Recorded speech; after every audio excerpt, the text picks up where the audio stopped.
usi e costumi risalenti al Settecento sono resi dall'archivio di Don Raimondo Goni, uomo di cultura e autore di varie pubblicazioni.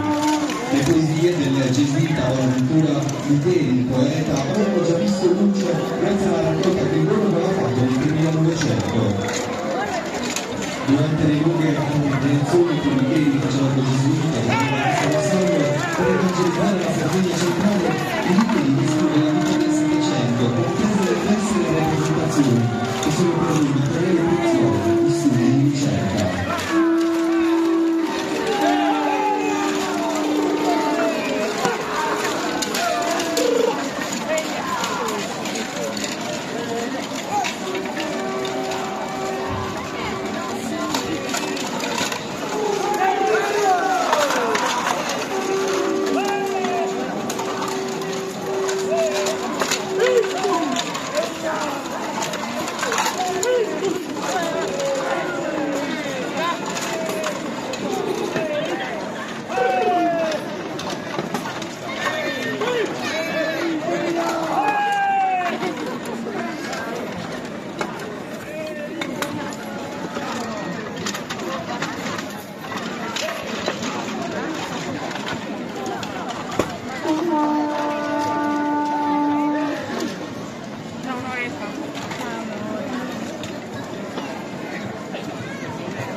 Questi sono tutti un po' di rossi.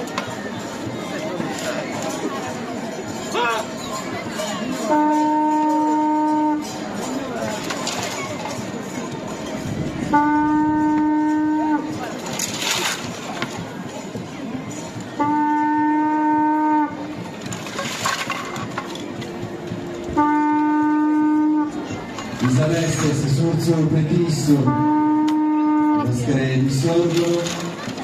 Le feste invernali facevano già la loro tradizione, le maschere per la richiesta della pioggia. Una poesia ritrovata da Nicola Lodi si viene a sapere che il 15 gennaio a San Mauro di Sorgono si faceva una grande festa.